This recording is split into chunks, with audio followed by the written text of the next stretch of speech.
Vamos a continuar la segunda parte del sermón de ayer, que era fijarnos en lo que era este mundo de los magos, puesto que magos son los que vienen a adorar a Jesús. En el libro de Daniel se nos da una visión de esta compleja casta que rodeaba a los reyes orientales. Daniel capítulo 4, en el versículo 7 comienza: entonces los magos, los encantadores, los caldeos y los adivinos entraron. Y entonces yo, habla el rey de Babilonia, les dije el sueño, pero ellos no pudieron decirme su interpretación. Finalmente, Daniel se presentó ante mí. Él que está dotado con un espíritu de los santos dioses. Le conté el sueño. Y él dijo, el rey le dijo a Daniel, oh Baltasar, que era el nombre nuevo que le habían puesto, jefe de los magos, sé que tú estás dotado con un espíritu de los santos dioses y que no hay misterio demasiado difícil para ti. Escucha el sueño que yo vi y dime su interpretación.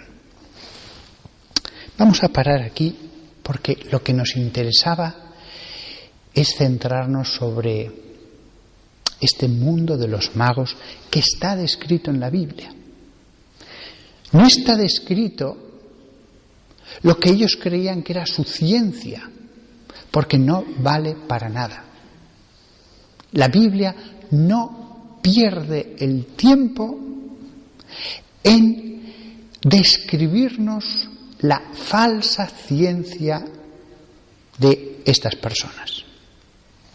Sin embargo, lo que sí que emplea tiempo es en dar un bosquejo de lo que había en torno al poder. Y sabemos que había magos, encantadores, caldeos, que era otra forma de llamar a este tipo de personas, pero que en ese momento tenía un significado concreto que ahora se nos escapa. Y adivinadores. No hace falta que explique las características de cada uno de estos porque ya lo hice ayer. Aquellos reyes, y esto va a continuar en el tiempo, generaciones y generaciones, y después del imperio babilónico, el imperio asirio, e incluso después, creían que por sumar más consejeros de este tipo, iban a estar más protegidos, iban a estar como con un escudo de protección. No solamente para saber lo que había que hacer, hago la guerra contra este rey y consultaban, sino también para estar protegidos frente a algo que les daba pánico, que eran los maleficios. ¿Y si el otro pueblo invoca a sus dioses fuerzas ocultas, malignas, y yo caigo enfermo, muero, o lo aplican ese poder contra el ejército? De manera que estos hombres sí que creían en el mundo espiritual, pero creían mal. No eran estos reyes, estos militares, estos funcionarios demasiado culpables. Habían nacido todavía en la oscuridad. Y la Biblia, dándonos estas pinceladas, nos muestra cómo era ese mundo todavía sin la luz de Cristo. Creían en lo espiritual, pero creían mal. Creían para el miedo. Hacían fórmulas dirigidas al mundo espiritual, pero fórmulas en las que ellos creían tener un dominio sobre esas fuerzas inmateriales. No hace falta más que escuchar cómo eran todas estas cosas para darnos cuenta nosotros de cómo debemos vivir nuestra religión. Viendo el error de ellos, es como si nos mostraran el camino recto. Ahora es muy fácil, claro, conociendo la buena nueva de Jesús, ahora es muy fácil. Aquellos hombres hicieron lo que pudieron y los errores se fueron acumulando durante generaciones. Pero hay una cosa interesantísima hablando de este mundo de los magos. Y es que en este libro de Daniel, el rey le dice, oh Baltasar, que era el nombre que le habían puesto en Persia a Daniel. Daniel era el nombre judío. Baltasar era el nombre persa. Oh Baltasar, jefe de los magos. Esto es muy interesante. Un israelita al que la palabra de Dios había formado en tomar como una abominación este mundo de la magia, es nombrado jefe de los magos. Y él no lo rehúsa. ¿Por qué? La explicación ya la dijimos ayer. Cuando hablamos de magos, en realidad hay 3 tipos de magos, como dijimos, Los cuentistas, los que viven de eso, los que han logrado alguna intuición, alguna visión de lo oculto a través del contacto con lo maligno, y personas que tienen un don y que a veces por méritos propios tenían renombre y acababan en este mundo, donde fácilmente ese don se iba a impurificar. Pero porque estaban las 3 cosas, porque no todo necesariamente era intrínsecamente malo, Daniel acepta. Y acordaos que el mismo libro sagrado nos dice lo estricto que era Daniel. No consintió en comer ningún alimento impuro. ¿Cuánto más iba a acceder a hacer una abominación mucho peor que comer alimentos impuros? Pero él acepta, y aquí hay una enseñanza de Dios. El hombre santo, por eso recibe los dones que recibe como profeta, hace el bien, sí, y no hace el mal, pero hace el bien con astucia. Sed astutos como serpientes. Aquí se aplican las palabras que dirá muchos siglos después Jesús. Baltasar, Daniel, podía haberse lavado las manos y decir, no quiero saber nada con todo eso. Pero él lo llevó a la oración y dijo, sí, lo voy a hacer. Voy a ser el jefe de esa casta. Es astuto. El cristiano no puede hacer nada intrínsecamente malo.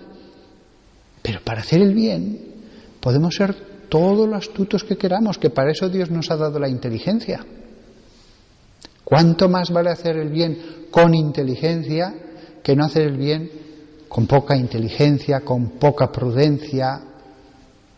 ¿Cuántas veces hay cristianos que son criticados por los simples cuando en realidad ellos están haciendo lo que han visto que deben hacer y que a lo mejor otros no tienen todos los datos?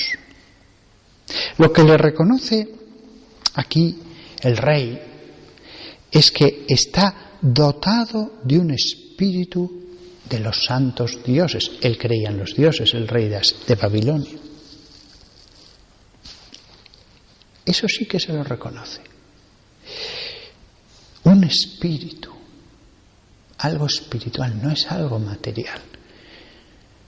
Reconoce que el Dios de Israel también debe ser un Dios entre el panteón de dioses. Por eso después este rey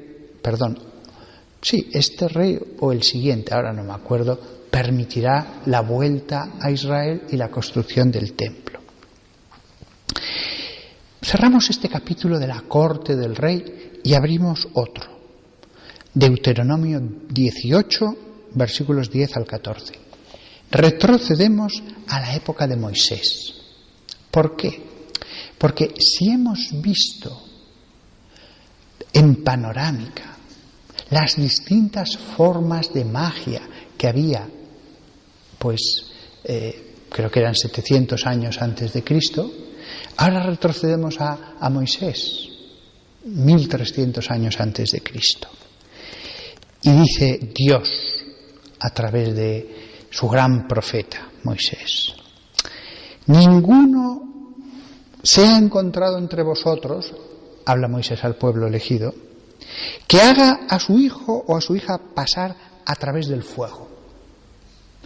Esto puede tener un sentido supersticioso, es decir, pensando que a través de eso iban a estar protegidos de alguna manera. Esto lo dice al pueblo elegido, pero vale para el pueblo de la nueva alianza. No podemos ser supersticiosos. Dice aquí una, pero vale para todas. Ninguno se ha encontrado entre vosotros que haga pasar a su hijo o hija a través del fuego, o que practique la adivinación, o que sea un augur, o un brujo, o uno que lanza hechizos, o quien consulta fantasmas o espíritus, o que busca oráculos a través de los muertos. Porque el que hace estas cosas hace algo que es abominación al Señor. Y es por estas prácticas horrendas que el Señor, tu Dios, está entregándoles a ellos ante ti. Tú debes permanecer completamente leal al Señor, tu Dios. Fijaos, hemos dicho la superstición, la adivinación. Vemos en la televisión tal, que llegan adivinos, en programas dan su opinión, nunca aciertan. Y sin embargo siguen siendo invitados una vez y otra vez y otra vez. Los augures, aquí se dice un tipo de adivinación. O los brujos, aquí ya no adivina, invoca esas fuerzas malignas para hacer el daño. O el que lanza hechizos, es decir, no voy a hacer el mal, voy a hacer el bien invocando a estas fuerzas, usando conjuros, fórmulas. O el que consulta a los fantasmas o a los espíritus, no se puede hacer. O el que busca oráculos de entre los muertos. Evidentemente esto es muy parecido al otro, pero aquí Dios, al decirles esta enumeración, está queriendo decir todo. No sea que si no menciona algo digan, bueno, esto no lo condenó Dios. La lista es lo más extensa posible para que nadie nunca pueda decir, bueno, sobre esto no ha hablado Dios. Menciona todo en todas las posibilidades. Y realmente no hay más formas de ocultismo, ni de magia, ni de brujería que esta lista. Fijaos también el paralelismo entre esta lista de Deuteronomio y la del libro de Daniel. Habían pasado 1000 años. Tendría que hacer los cálculos, pero creo que son más de 1000 años en realidad, casi 1500. Y sin embargo, las cosas no habían cambiado.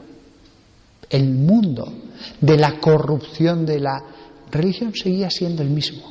Vamos al siglo XXI, lo mismo. Pero se aplican las mismas palabras de Daniel, de Moisés, de Dios en definitiva. El que hace estas cosas es aborrecible por el Señor. Es decir, tenemos que ser leales a Dios. Leales a Dios. Y de hecho, cuando llegue el cristianismo, se va a cumplir en hechos lo que simbólicamente había sucedido cuando los magos van a Jesús. El cristianismo no les va a matar, no va a decir matadles, no. Nuestro reino no es de este mundo, nosotros no teníamos el poder. Conforme la sociedad se fue cristianizando en lo que ahora es Irán e Irak, poco a poco también estas personas acabaron o extinguiéndose o haciéndose cristianas. Con lo cual ellos, o los hijos de ellos, al final acabaron doblando su rodilla ante Cristo y besándole. Acabaron reconociendo que Él era el Señor. Fijaos el final de toda esta historia. Es bellísimo. Lo que hicieron los magos lo harán miles de magos en aquel imperio y también en el imperio romano, o sus hijos. Acabarán doblando la rodilla ante Cristo.